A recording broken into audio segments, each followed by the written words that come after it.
Bonjour à tous. Alors, on va essayer de faire très vite pour cette fois, sans faire trop de chichi stylistique, attendu que je ne me sens pas l'énergie requise pour m'attabler sur le sujet et m'acharner à tordre encore et encore des phrases de 8 minutes de long avec 60 virgules dedans. Ça fait bien 6 mois que je le constate. Si j'essaye de procéder ainsi, j'accumule dans mes réactions un retard qui leur suce et les vide de tout intérêt tangible. Donc, on va être concis, autant que faire se peut, autant que faire je puisse. Vous devez connaître le journal 20 minutes, je suppose. Vous savez, c'est un de ces journaux gratuits qu'on nous offre dans le métro, histoire que l'information aux normes gouvernementales rattrape in extremis par le callback les citoyens primo-déviants qui rechigneraient à se délester volontairement de 3 euros, histoire de s'offrir du rap de propagande en papier sur le chemin du boulot, alors que la télé peut très bien la leur dégueuler dessus gratoche au JT de 20h tous les soirs. Enfin, gratoche, 137 balles par an quand même. Remarque la télé, c'est vrai que pas mal de gens ont pas le choix, ils en ont besoin, moi-même j'en ai besoin de la télé, parce qu'en ce moment, par exemple, le dimanche soir, il y a Kaamelott, un peu de bonne humeur, c'est quand même sympatoche, et puis même dans l'absolu, j'ai 2-3 DVD de Queen en concert, par exemple, à mettre dessus, non, sérieux, Queen 74 at the Rainbow, ils sont sapés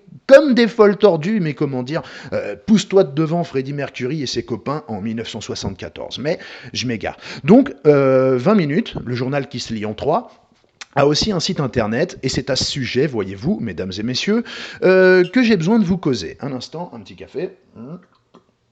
Début décembre, donc, sur 20minutes.fr, vous pouviez trouver un article très intéressant. Enfin, je dis intéressant, intéressant, c'est façon de parler, quoi. Intéressant au même titre que et les François Marineland pouvaient être cocasses à sa façon, c'est-à-dire à ses dépens et à son corps défendant. Donc intéressant, non pas pour ce que cet article nous donne à lire, mais par la concomitance de ce qu'on y lit et du résultat de l'enquête en ligne que 20 minutes a adjoint à cet article. Vous allez voir.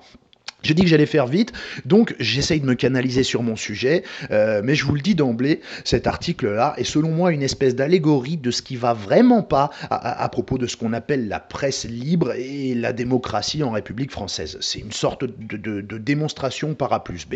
Alors, je vous synthétise l'article qui nous dit dans un premier temps qu'il y a je sais plus quoi, inflation de candidats à la présidentielle. Et que donc, selon Jean-Guillaume Flonflon, spécialiste en je sais plus quatologie, 80 candidats quand même, ça fait trop, on ne peut pas tous les connaître. Donc voilà, moins ce serait bien et trop c'est quand même trop. Voilà, pourvu en gros qu'il y ait un moyen, que tout ça soit beaucoup plus simple pour les gens, qu'ils aient plus qu'à choisir sans trop s'en occuper entre rose, bleu et le mal absolu du FN. Puis, on apprend donc que certains candidats sont d'ores et déjà certains d'avoir leur parrainage. François Fillon, majordome exécutant de Sarkozy pendant 5 ans, le futur imbécile heureux vainqueur du dîner de con télévisé qui va se porter volontaire pour représenter le PS et aller se prendre une raclée en public à la place des petits copains, dans une espèce de catharsis sacrificielle, rédemptrice, mais laïque. À ce stade, on est d'accord, en démocratie, il est normal que les premiers ministres des deux anciens présidents les plus détestés par le peuple en 2016 et disqualifiés par ce même peuple, aient automatiquement leur signature pour jouer à pile ou face entre eux, pour savoir qui aura le poste de président de la République cette année et qui l'aura 5 ans plus tard. Donc, l'homme de main de Sarkozy et celui de Hollande, les types donc qui appliquaient ces politiques pour lesquelles les deux présidents cités ont été virés à coups de pompe dans le cul par le peuple, eh ben, ces deux mecs-là, ces deux hommes de main, c'est fait, ils sont qualifiés. Voilà. Ensuite, on apprend que pour Marine Le Pen, c'est du tout cuit aussi, et que tiens, Nicolas Dupont-Aignan. On se demande pourquoi, sûrement que le journaliste a un tuyau à propos d'une stratégie en haut lieu, consistant, je sais pas, à le garder en lice pour capter quelques voix marinisantes avant qu'elles ne soient perdues pour de bon, et les rabattre au second tour sur le PS ou l'UMP, juste au cas où le Front National aurait muté et serait maintenant plus dangereux pour le système qu'il ne l'était au début des stratagèmes mitterrandiens. Ensuite, nous dit-on, viennent la liste des candidatures dont les journalistes de 20 minutes semblent fondés à penser qu'elles seraient hypothétiques mais envisageables, parmi lesquelles celle de Mélenchon, ainsi que l'heureux élu écolo là, qui va incarner la énième Bérésina de ELV, ELV avec moins de 5000 adhérents. Le nombre d'adhérents, c'est moi qui le rajoute, bien entendu. Il y a Poutou aussi, du nouveau parti anticapitaliste, 2100 adhérents en 2015, et ce type-là, là aussi, aussi, comment il s'appelle, que Frédéric Aziza avait agressé avec une rare férocité, même venant de ce mec-là.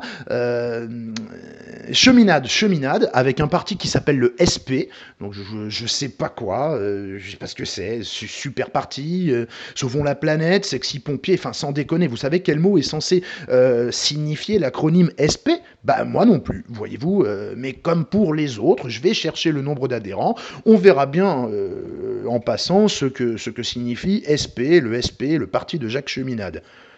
Bon, bah, j'ai pas trouvé. Le nombre d'adhérents, hein, je sais pas combien. D'ailleurs, quand on demande ça, Google est là genre... je comprends pas bien la question. Est-ce que tu voulais dire nombre d'adhérents du PS? Le nombre d'adhérents du PS est en forte chute, etc. Non, c'est pas ça que je voulais savoir. Bah, Google, il connaît pas. On s'en moque, mais on garde ça dans un coin de la tête pour plus tard. Même Google ne sait pas ce qu'est le parti SP. Ensuite, on a la candidate de Lutte ouvrière, 8000 adhérents à Lutte ouvrière, là, Florence Artaud, n'importe quoi, c'est une sportive ou une navigatrice, je sais plus, enfin, peu importe. Bon, Nathalie Arthaud, qui pourrait, elle aussi, raisonnablement les avoir, mais c'est pas sûr, mais en tout cas, c'est envisageable. Et enfin, vient le peloton de ceux dont les candidatures ont peu de chances d'aboutir, hein. C'est un tout petit peloton, hein. Ils ont parlé pourtant d'une quinzaine de gonzes qu'ils ont citées au début de l'article, donc retrancher des 80 personnes dont on nous dit qu'ils sont candidats, ça nous laisse quand même un vivier de 65 candidats qui ne devraient pas avoir les signatures, mais 20 minutes à estimer que parmi ces 65 personnes, seulement 2 méritaient qu'on les cite, pour bien prévenir les gens à l'avance que non, mais vous inquiétez pas, c'est normal, c'était prévu, c'était prévisible, certains candidats ne seront pas autorisés à vous proposer leurs idées, hein, parce qu'ils n'auront pas eu l'autorisation de 500 fonctionnaires d'État habilités, dont personne n'oserait prétendre qu'ils ne sont pas indépendants. Hein. Que donc, on s'étonne pas, c'est comme ça, c'est la démocratie, Asselineau ne sera pas président. Et sera pas candidat. Et dans le peloton, là, il y a le sieur Alexandre Jardin, réalisateur et écrivain. Vous m'excuserez de mon inculture, hein, je peux pas me prononcer quant à ce qu'il fait. J'ai pas encore fini de faire tout ce que je comptais faire dans la vie avant d'avoir le temps de lire un livre ou de voir un film d'un mec comme Alexandre Jardin qui est bien reçu à la télé ou dont on me parlait sûrement déjà dans le Nouvel Obs il y a 10 ans, à l'époque où je n'attendais pas encore avec un enthousiasme gourmand qu'il dépose le bilan et se teste à jamais. Donc Alexandre Jardin, hein, dont on apprend, j'oubliais ça, ah oui c'est important, c'est vrai qu'ils nous en ont parlé en tout début d'article de l'Alexandre Jardin, hein, même s'il ne va pas avoir ses signatures, hein, on apprenait qu'il avait fondé le mouvement Bleu, Blanc, Zèbre. Moi, j'aurais mis plutôt le fameux mouvement, ou le célèbre mouvement bleu-blanc-zèbre, parce que comme ça, les gens comme moi se rappelleraient à la lecture de cet adjectif que, en fait, ils connaissent ce truc-là. Ah oui, mais oui, c'est vrai, c'est le fameux mouvement, parce que moi, là, tel que je suis, tel que vous me voyez, je dois vous avouer, j'ai pas vu cet épisode, hein. Et pourtant, j'en ai vu des mouvements bidons bien mis en avant par les médias, genre « Ah, alors, vous formez un mouvement citoyen qui veut changer le système en fédérant les forces de l'avenir du futur de demain. Ah, intéressant, et vous appelez ça comment? Nouvelle donne? En marche? Oh, vous m'en direz tant, formidable. Mais ça, non, j'y ai loupé. Et donc, il aura sûrement pas ses 50 signatures avec son mouvement bleu-blanc-zèbre. Mais le plus marrant, c'est la façon dont finit l'article. Parce que le deuxième aspirant candidat choisi à côté de Alexandre Jardin pour illustrer la foule hétéroclite des farfelus qui iront s'agglutiner ensemble contre le filtre assainissant de la République, c'est François Asselineau. Hein. La mission s'annonce quasiment impossible pour les autres candidats parmi Alexandre Jardin ou François Asselineau. Alors première chose, un peu plan-plan, un peu terre-à-terre les journalistes, sans faire le syntaxe nazi, y a un truc qui va pas chez vous les journalistes, que vous ayez pas de cours de philo et que la caverne de Platon ça vous dise rien quand vous devez pondre un œuf sur le complotisme, etc. C'est une chose, mais que vous sachiez même pas écrire en français au bout d'un moment, franchement ça va bien. La mission s'annonce quasiment impossible pour les autres candidats, parmi Alexandre Jardin ou François Asselineau. Point final. Oh, y a pas un truc qui vous choque? Parmi lesquels? Alexandre Jardin ou François Asselineau, parmi eux, virgule, ou point virgule, Alexandre Jardin ou François Asselineau, ça vous pouviez l'écrire, mais bordel, si vous n'êtes pas foutu, bande de pignoufs, de vous relire avant de publier, et si votre chef de stage est trop feignasse pour le faire lui-même, alors que c'est son boulot, mais Mais de quel droit vous prétendez informer les gens? C'est les mêmes mecs qui écrivent la mission blablabla pour les autres candidats parmi Jardin et Asselineau, qui expliquaient que le Brexit et le Trumpxit étaient le fait de gens sous-développés, sous-diplômés, alors que vous n'écrivez même pas votre propre langue maternelle correctement. Mais enfin bon, arrêtez de nous parler d'être diplômé ou pas diplômé, vous êtes plus diplômé que moi si ça se trouve, ça n'empêche que personnellement, je connais la grammaire et la syntaxe de mon pays. Et deuxième chose, pour expliquer qui c'est ce bonhomme-là, François Asselineau, regardez, François Asselineau, ouvrez la parenthèse, UPR. On a 3 lettres pour présenter ce type, d'accord? Pour Alexandre Jardin, en tout début d'article, on avait 5 lignes pour nous dire que mouvement bleu-blanc-zèbre, etc.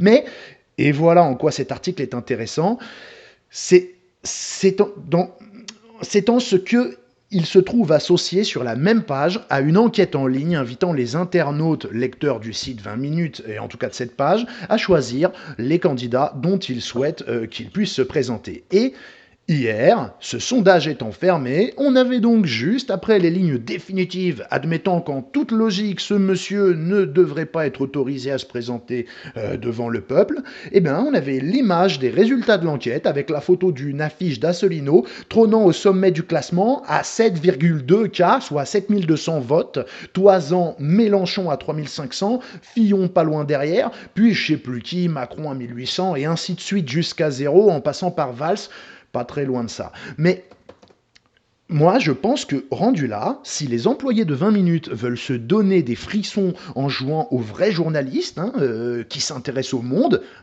pas le journal, le monde, l'environnement réel, le truc où les gens pas journalistes vivent dedans en permanence, bref, si vous voulez vous faire un trip, essayez d'apprendre quelque chose par vous-même, et non pas par l'AFP ou le service de presse de Cazeneuve, étant donné que vous avez un article et une enquête à la même page, et que les deux se disent « merde », pourquoi vous n'iriez pas interviewer ce mec? Vous pourriez titrer cet inconnu que notre enquête sur Internet place en tête des candidats. Vous pourriez en profiter pour le salamiser, du genre, vous voulez sortir de l'Europe, alors qu'est-ce qu'on fait? On se recroqueville sur nous-mêmes, on met des barbelés, on tire sur les gens. Non, et puis vous voulez la faillite, si on sort de l'euro, blabla. Voilà, vous pourrez le salamiser tranquillement. Mais vous n'avez même pas un peu de curiosité. Quand vous étiez jeune, qu'est-ce qui s'est passé pour que vous soyez journaliste? Enfin, quand vous étiez jeune, la conseillère d'orientation, elle vous a dit bon alors, qu'est-ce qui t'intéresse? Et vous avez dit oh, rien du tout, ça m'intéresse pas, de toute façon, il y a tout qui me saoule, je m'en fous de tout. Et du coup, elle vous a dit ah bah oui, c'est intéressant. Mais, tiens, bah par exemple, pourquoi tu ne deviendrais pas journaliste du coup? Mais je pense que vous ne le ferez pas. Vous n'allez pas chercher à l'interviewer, étant donné que ce François Asselineau, avec ses 13 750 adhérents payants, enfin là, on ne parle pas de compter les clics sur une vidéo d'Emmanuel patron Macron, là, ou de revendiquer 100 000 adhérents gratuits par adresse email inscrite sur En Marche, les gars. Vous auriez la curiosité intellectuelle d'aller découvrir que 13 750 adhérents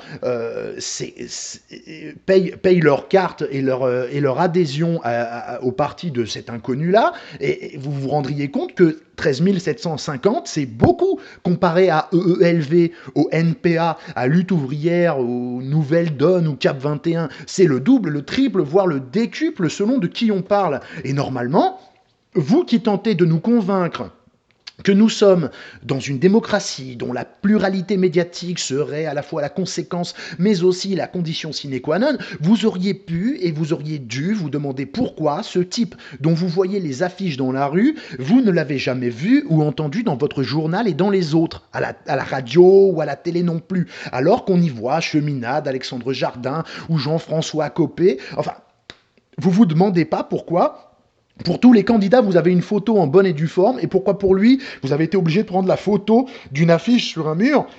Même une recherche d'image sur Google, c'est mal vu par la rédaction. Enfin, qu'est-ce qui se passe avec François Asselineau? Vous pouvez m'expliquer posément, comme si j'avais 10 ans, ce qui explique de façon rationnelle et argumentée pourquoi vous recevez Nathalie Arthaud, représentative de 2000 militants, respectables en tant que tels, mais ils sont 2000, et pas Asselineau à 13 700 militants. Parce qu'il n'a jamais été candidat à la présidentielle, c'est ça l'argument ultime. Et Macron, il n'a jamais été candidat à rien du tout non plus, et Alexandre Jardin non plus, et ça ne vous dérange pas. Alors, attendez.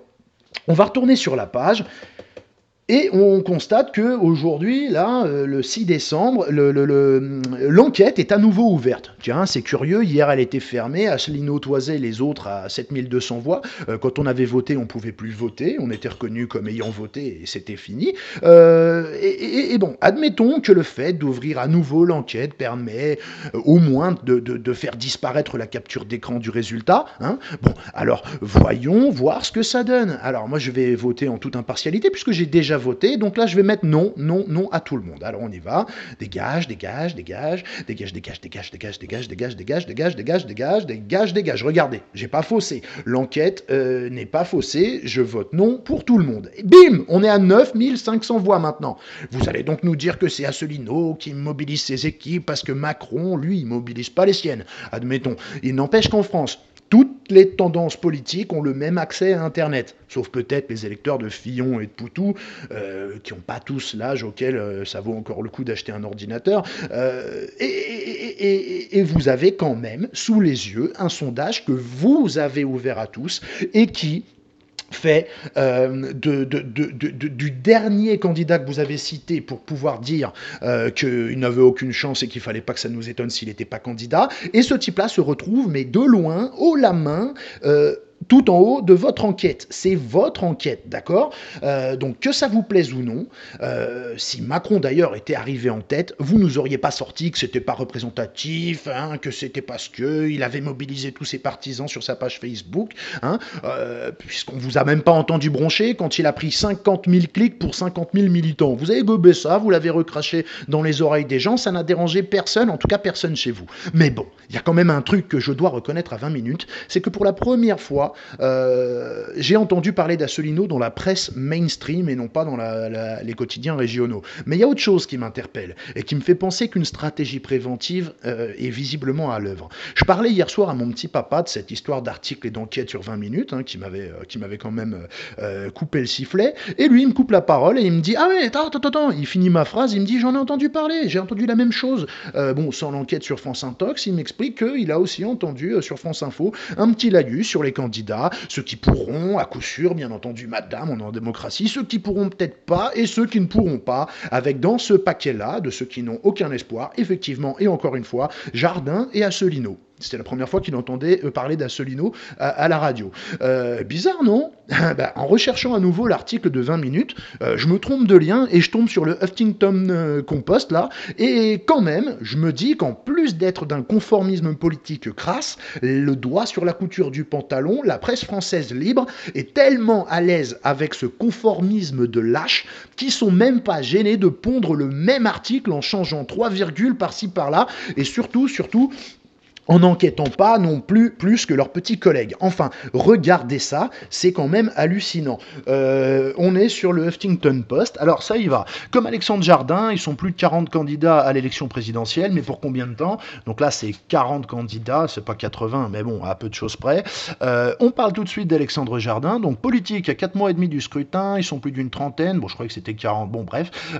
Dernier en date, le romancier Alexandre Jardin qui a annoncé ce samedi 3 décembre être candidat à l'Élysée. Exactement le même départ pour cet article. Mais comme lui, nombreuses sont les personnalités qui ont fait part de leur intention d'être candidat à la présidentielle et qui ont finalement très peu de chance. Même être sur la ligne des départs semble compromis pour ces candidats sans parti ni réseau d'élus, car l'envie ne suffit pas. Ceux qui ont leur parrainage en vert, vainqueur de la primaire à droite, François Fillon est assuré d'être sur la ligne, blablabla. Pareil avec le FN, pareil avec après on a Jean-Luc Mélenchon, lui aussi, il a la garantie de se présenter. Après, ils sont confiants sur leur chance. On entend François Bayrou, on entend Sylvia Pinel et Nicolas Dupont-Aignan, donc c'est quasiment la même chose, sauf qu'on a Mélenchon et Dupont-Aignan qui sont intervertis par rapport à leur groupe, sûr de l'avoir ou probable. Et donc, l'article est quasiment le même, et on finit, c'est la même chose, sur ceux qui n'ont aucune chance de les avoir, parmi lesquels, donc, toujours Alexandre Jardin, toujours François Asselineau, avec qu'en plus, Antoine Fechter, deux, trois personnes dont on n'a pas grand-chose à foutre. Mais là aussi, dans le Huffington Post, aucun commentaire quant à la légitimité d'une démocratie qui filtre les gens selon qu'ils ont un parti ou un réseau, c'est-à-dire les moyens et l'influence de s'autoriser à présenter leurs idées au suffrage des Français.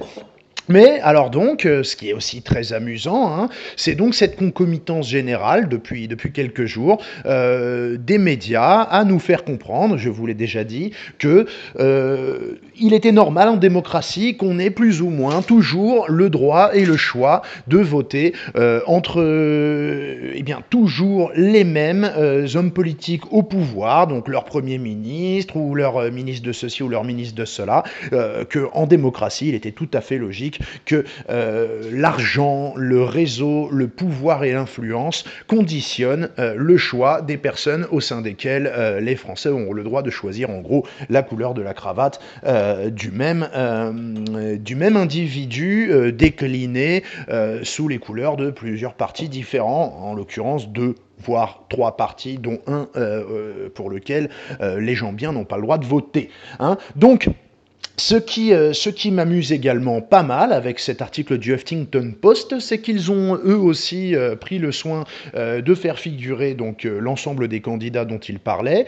Ici, on a donc une infographie avec une photo de tous les candidats, ou presque tous, dont le Huffington Post entend parler. On a ceux qui sont en noir parce qu'ils sont retirés, on a ceux qui ont un point noir parce qu'ils n'ont aucune chance, on a ceux qui ont un point vert parce qu'ils en sont sûrs, ceux qui ont un point rouge parce que ça reste encore à débattre, peuvent-ils avoir leur signature ou pas, nous verrons bien. Et regardez bien, alors là c'est vraiment le HuffPost, mais vous êtes formidable, vous avez réussi, alors que l'article citait le nom de François Asselineau, à le placer non seulement tout en bas à droite, hein, tout au fond à droite, comme on dit, de votre infographie, mais en plus de ça, vous avez réussi à foutre un logo dessus qui dit réalisé avec je ne sais pas quoi, Tumblr, machin. Enfin, comme si vous n'étiez pas foutu de créer une infographie avec un logiciel qui vous appartient et qui ne vous oblige pas à écrire que vous avez fait cette infographie avec ce logiciel. Et bon Dieu, votre logo est pile sur la tronche de François Asselineau. Mais est-ce que vous pouvez m'expliquer ça ?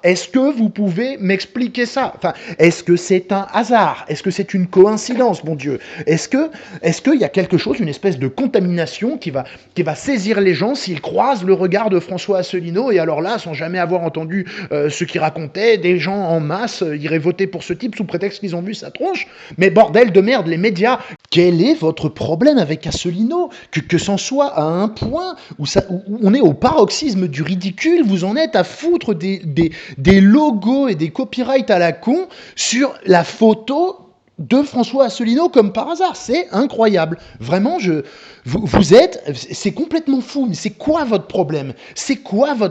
Pourquoi est-ce que vous recevez tout et n'importe quoi? L'autre jour, il y avait, comment elle s'appelle, cette femme-là, de Cap 21. 21, ça doit être le cap qu'elle s'est fixé en termes de nombre d'adhérents à son parti. Corinne Lepage, vous interviewez Corinne Lepage. Mais Corinne Lepage, pour mériter d'être sur votre plateau, elle a quoi derrière elle? Elle a un parti puissant, elle a un réseau d'influence. Mais vous vous foutez de ma gueule ou quoi? Mais qu'est-ce que c'est que cette histoire, Jean-Jacques Bourdin? Vous aimez débattre, hein? Vous aimez débattre à tel point que moi, si j'ai envie d'entendre parler, comment il s'appelle, le petit gars là, de Marine Le Pen, Florian Philippot, si je veux, je peux le regarder tous les jours, voire tous les 2 jours, et parfois 3 fois par jour, parce qu'il est sur France Inter, France Info, il enchaîne sur Europe 1, et il fait un truc sur France Culture. Mais bon Dieu, je veux dire, moi j'ai rien contre le François, Florian Philippot en tant que tel. Moi je vais jouer carte sur table avec vous, entre des copains à moi qui voteraient PS ou les Républicains et quelqu'un qui voterait Front National, je suis désolé, mais je comprends beaucoup plus le mec qui vote Front National. Moi, je préfère un mec qui vote Front National à un type qui se dit « Ouais, il y en a ras-le-bol de Sarkozy et de Hollande, du coup, j'hésite entre voter Fillon et Manuel Valls. » Enfin, sérieusement, sur le mécanisme de psychologique qui vous fait voter, je préfère la colère du mec qui vote Front National parce qu'on lui a dit que le Front National, c'était le chaos, c'était la fin de la République, tout allait valser en éclats, et que des mecs se disent « Je préfère le chaos à cette merde, voilà, à cette merde de républicains et de socialistes. » Donc, c'est pas une attaque contre le Front National en tant que tel, d'accord ? Je parlerai du Front National un autre jour. Moi, j'irai voter au premier tour, de toute façon, François Asselineau, et pas Front National, mais je comprends les gens qui voteront Front National, et franchement, si François Asselineau n'a pas ses candidatures, moi, je préfère encore que ce soit un duel Mélenchon contre Le Pen. Voilà. Ne serait-ce que pour les motivations qu'impliquerait donc le vote des gens qui voteraient pour l'un ou pour l'autre. Même s'ils se trompent, je trouve que le mécanisme de départ est bien préférable et plus honorable que d'aller revoter encore pour la jambe droite et la jambe gauche de l'Union européenne qui nous emmène méthodiquement en alternance jambe droite, jambe gauche jusqu'au ravin européen. D'accord ?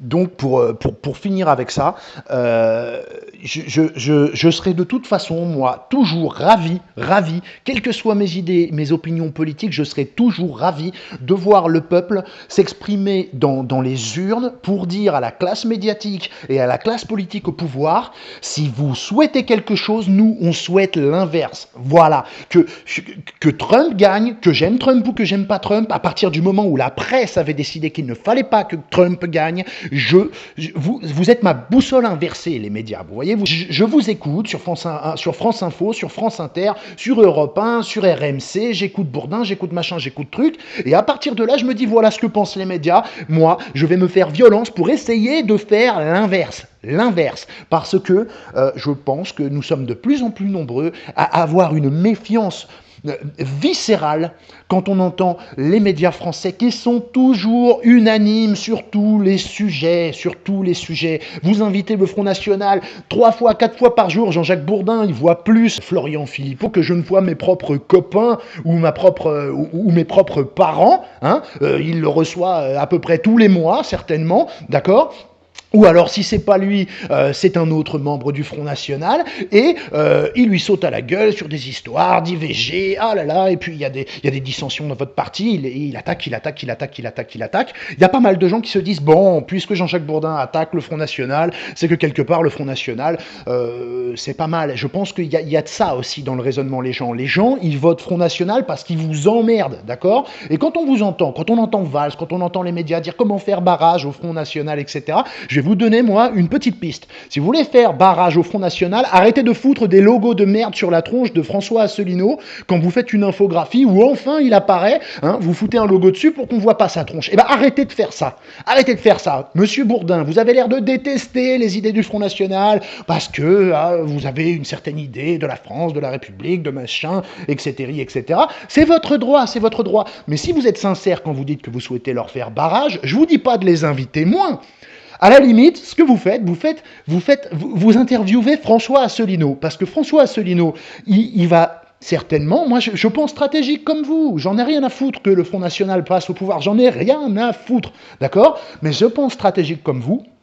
Si j'étais vous, je ferais une espèce de stratégie mitterrandienne comme Mitterrand l'avait fait en promouvant le FN afin de capter des voix du RPR de l'époque et afin de diviser le camp de la droite de façon à être plus à même de gagner les élections. Eh bien, faites la même chose avec le FN.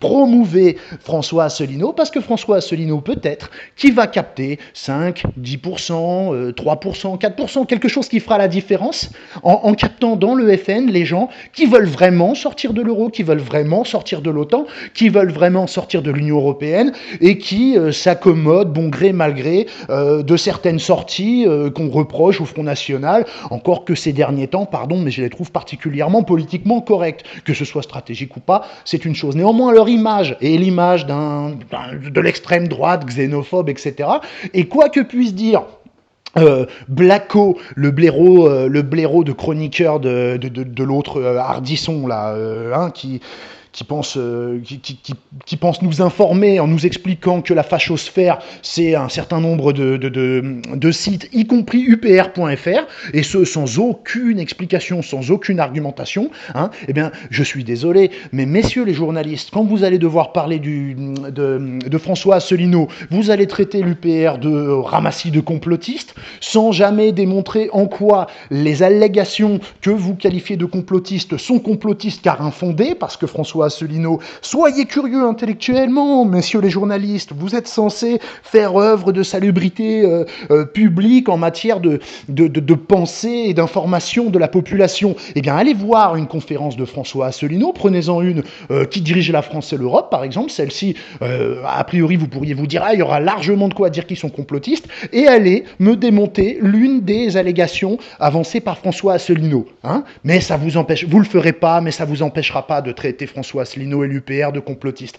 Vous allez les ranger dans l'extrême droite, etc., dans la fachosphère, mais ça vous dérangera pas de ne pas avoir une déclaration de François Asselineau ou d'un membre de l'UPR ou d'un militant de l'UPR vous permettant de nourrir une argumentation dans le sens que l'UPR ferait partie de l'extrême droite ou de la fachosphère, d'accord ? Donc, à un moment ou à un autre, messieurs les journalistes, ne vous étonnez pas si vos journaux ne survivent qu'avec les subventions de l'État. Hein, et bien sûr, comme vous êtes bien pensant, vous savez comment il faut penser, vous avez tout compris à l'orthodoxie de la pensée politique en France, vous ne vous interrogerez jamais sur la raison pour laquelle, si vous êtes soi-disant libre, si vous êtes soi-disant un quatrième pouvoir, un contre-pouvoir, pourquoi est-ce que le pouvoir lui-même vous subventionne ?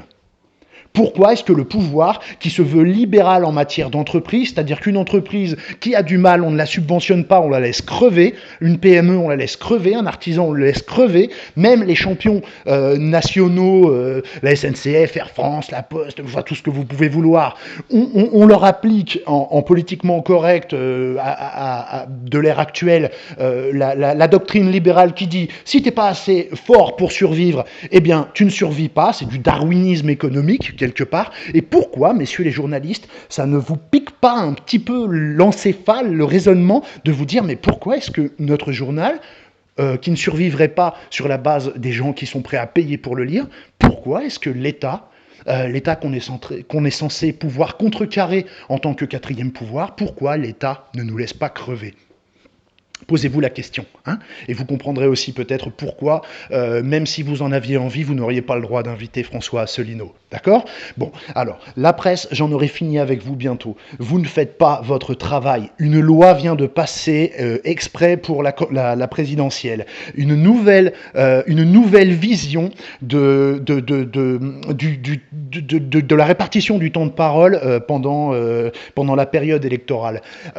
Avant, il y avait égalité parfaite, en théorie, pendant la période électorale entre tous les candidats. Je le fais simple, admettons qu'il y ait 1000 heures de temps de parole et 10 candidats, chacun en aurait 100, d'accord ? C'est ce qu'on appelle l'égalité. L'égalité, ok ? Le gouvernement socialiste vient de faire paraître une loi relative donc à la façon dont s'organisera la campagne électorale et vient de remplacer l'égalité par l'équité, c'est-à-dire non pas la même chose pour chacun, mais à chacun ce qu'il mérite parce qu'il le représente électoralement, etc., selon les sondages. Donc, cette loi-là, par exemple, elle était censée donner, donc, mathématiquement, 30% du temps de parole à l'UMP, 30% au PS, et le reste, 20% au Front National, et ce qui restera, donc 20 plus 30 plus 30, 80, les 20% qui restent, devraient être répartis entre les 5 ou 6 candidats restants. Donc, on institutionnalise le fait que, non seulement on a des partis qui sont les seuls à être sûrs de pouvoir être candidats grâce à leur réseau qui leur permet d'avoir les 500 signatures, mais même encore une fois qu'on en est là, Une fois que des petits sont qualifiés, les médias sont maintenant tenus de leur donner ce qu'ils sont censés représenter. Prenons l'exemple de Jean-Luc Mélenchon, il serait censé avoir 12 ou 13% du temps de parole, alors que François Fillon devrait en avoir 40, parce que tel et tel sondage ont dit qu'il représentait ça pour le premier tour. Et plus loin que ça, si ce François Asselineau crée la surprise, encore une fois, comme il l'a fait dans votre enquête, ce François Asselineau n'étant de toute façon relayé par aucun média, dans les sondages qui seront pris en référence pour définir son temps de parole, attendu qu'il est à 0,1, on va lui donner 0,1% du temps de parole. Si on le lui donne, et peut-être même qu'on lui donnera à 23h30, d'accord ? Donc, vous n'avez même pas, et pourtant je l'écoute, la radio, je l'écoute en allant au boulot le matin et en revenant le soir, parce que j'essaye de comprendre, et je regarde la télévision et les émissions politiques. Pourquoi ? Parce que j'essaye de comprendre ce qui se passe dans la tête de mes concitoyens pour qu'ils ne soient pas révoltés par ce système politique qu'on ose encore appeler une démocratie. Voilà, vous n'avez même pas tiqué, vous n'avez même pas, sur aucune radio, aucun journal, vous n'avez même pas souligné à quel point cette réforme était inique, et à quel point d'ailleurs c'était paradoxal, surtout quand on avait entendu, à l'époque où Sarkozy était au pouvoir, ou candidat, je ne me rappelle plus, que lui, liberté, égalité, fraternité, oui, pourquoi pas, mais qu'il préférait le terme liberté, équité, fraternité. Et alors là, on avait entendu toutes les pleureuses du Parti Socialiste en disant « Non, l'équité, c'est pas bon, l'égalité, c'est la même chose pour tout le monde, alors que l'équité, c'est... Oh là là là. » Et résultat, une fois au pouvoir, ils instaurent l'équité à la place de l'égalité en matière de répartition du temps de parole. Donc les médias, si vous ne comprenez pas qu'il y a un problème fondamental, quand on vit dans une démocratie où, par exemple, moi, Comrade, admettons que je sois quelqu'un d'extrêmement compétent, d'extrêmement qualifié, admettons que j'ai un charisme incroyable, que je sois en plus vierge de tout soupçon de malhonnêteté, avec un casier judiciaire vierge, moi, d'accord, et admettons qu'on ait sur mes vidéos, par exemple, des 50 millions de vues, et que j'ai une pétition avec 40 millions d'électeurs encartés, vérifiables, signés avec leur adresse, leur nom, qu'on puisse vérifier, même dans ce cas-là, avec 50 millions de Français derrière moi, je n'aurai pas le droit de me présenter à la présidentielle. Pourquoi ? Parce que il me faut 500 signatures.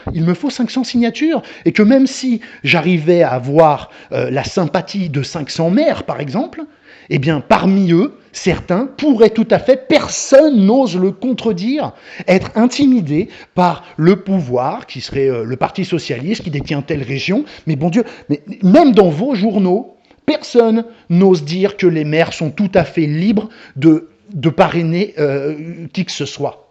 Il n'y a pas un problème ici ? Il n'y a pas un problème fondamental dont vous devriez parler si vous n'étiez pas, si vous n'étiez pas de simples collaborateurs du pouvoir en place ?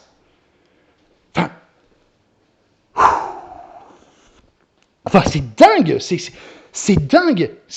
Vous les médias, j'ai entendu sur France Info et France Inter que Emmanuel Macron présentait une candidature anti-système, mais vous tournez à quelle putain de drogue ?